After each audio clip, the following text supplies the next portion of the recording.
Over the past decade, the idea of a zombie apocalypse has captured the attention of the nation and the world.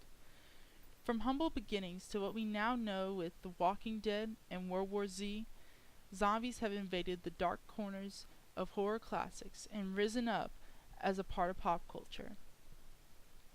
I have personally witnessed the slow evolution of this subculture of horror movies blossom into a part of everyday pop culture. Zombies have become less of a horror icon and are now popular in the eyes of an ordinary person. To understand the involvement of zombies in our current pop culture, you have to understand how they slowly crept and crawled onto the scene. It wasn't until 1968 that George Romero produced one of the first zombie movies, The Night of the Living Dead. The movie presented zombies to the US and the world as monsters from horror movies, and even then, they weren't accepted as major icons for the horror genre, being majorly overshadowed by vampires and werewolves. In 1983, Michael Jackson released his famous music video, Thriller, which brought zombies back into the spotlight for pop culture. The dancing zombies in the music video are something recognized by just about anyone to this day. Michael Jackson's music video had dragged the zombie culture out from the second-rate horror movies into everyday life and pop culture. The zombie genre has always had a strong cult following.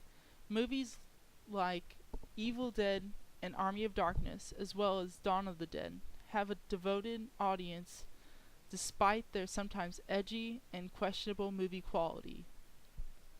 However, while hiding behind different genres and being followed by a small, devoted cult status movie audience, movies like Shaun of the Dead have taken the horror label and turned zombies to their comedic side. Without Shaun's interesting take on zombies, we wouldn't have movies like Warm Bodies, which was released in early 2013. Its look at zombies brought in comedy and romance to a topic that was at one point viewed just as B-rated horror movie material.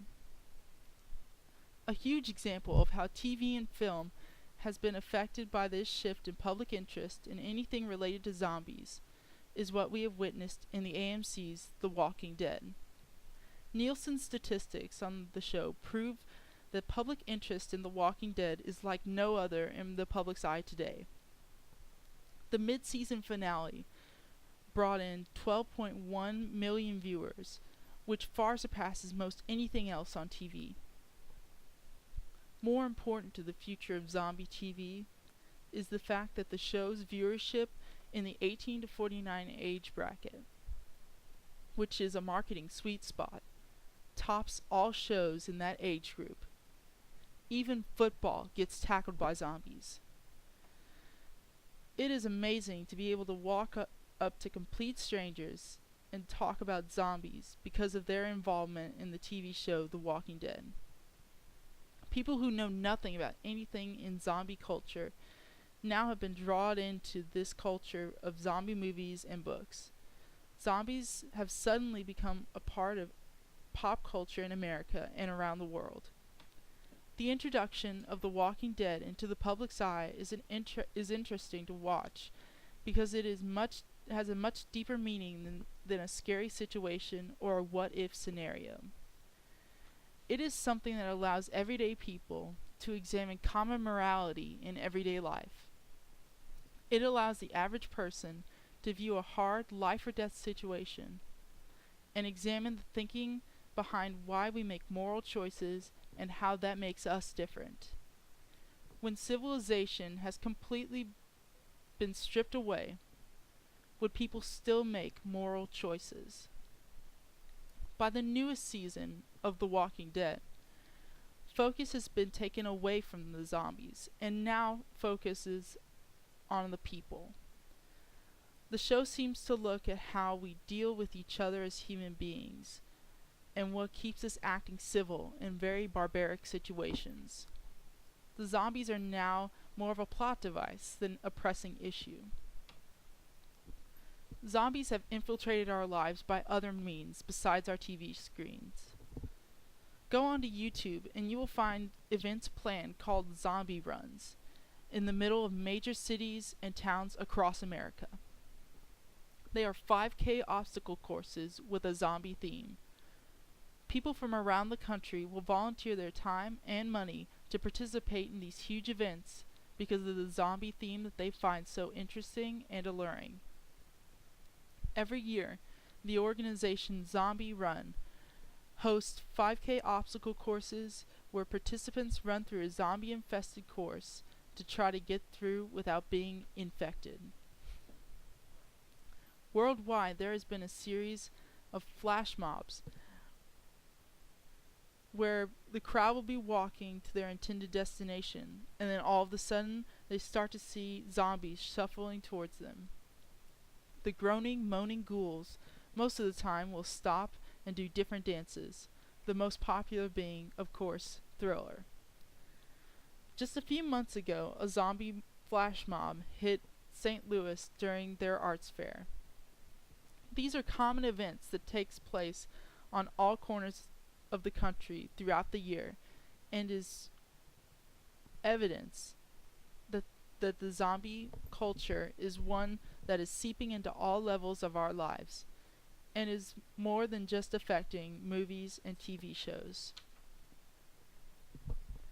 I have always had a high interest in zombies, even as a child. My friends joke that if there were some sort of zombie apocalypse, they would come to my house first because I know so much about them. When Max Brooks' book, Zombie Survival Guide, first caught my eye, I read it from front cover to the last page in a day or two. The Zombie Survival Guide has been an integrated part of my life for as long as I've had it. Literally, it has traveled all over the globe. Even to this day, I won't go on a trip without it within my reach because you never know when you may need it. Little did I know that the book that I had mistakenly stumbled upon and fallen in love with was grabbing the attention of the nation. When Max Brooks came out with his book, World War Z, it took the nation by storm. In 2011, Max Brooks had sold over 1 million copies of both of his books, World War Z and The Zombie Survival Guide. I was so interested in zombie stuff that I even suggested and campaigned for my high school prom to be a zombie prom. I suggested that we have stations to get zombie makeup on and people can come dressed normally and be zombified there at the dance. Well, it didn't go over very well, but it was great to watch all the girls scramble to suggest something else to beat an idea like that. One thing that did get zombified was the most memorable thing of my high school career, my graduation party. Just like my zombie prom idea, I had a friend come and zombify guests that wanted to be turned into zombies. The room was decorated with boards on the windows and darkened lighting. The music was all zombie themed, and of course we played Thriller and did the all too famous dance. It was a night that I wouldn't forget, and people still talk about it today. My zombie graduation was a great time with friends, cousins, and grandparents. So many people came to celebrate my graduation in a special and exciting way. One of my friends even came dressed as Bernie from the movie Weekend at Bernie's. It was so hilarious to see his family carry him around and do the whole act with them waving for him and greeting people. I had a hazmat suit that I bought online and surprised my friends with my zombie-themed costume. But I was equally surprised that my friends came dressed in all sorts of different costumes, and even some of their parents came in zombie garb. Just in that one night, I saw so many ways that zombies had their rotted fingers in pop culture through video games and movies. It was so hilarious to watch everyone get in zombie makeup. We had a person there who did all the makeup for everyone, and by the end of the night, everyone was all in costume and having fun being zombies. even my grandparents. You could tell that the zombie love in the Aiden family was multi-generational because every single one of us was in full zombie mode by the end of the night. Zombie culture has been a part of my life for a very long time. It has been a key interest to me and to watch it grow into such a popular genre and topic is really an amazing thing. I think that the way things are going, possibilities are endless as to what will happen with zombies in popular culture. Maybe one day we will see a zombie movie winning some Oscars.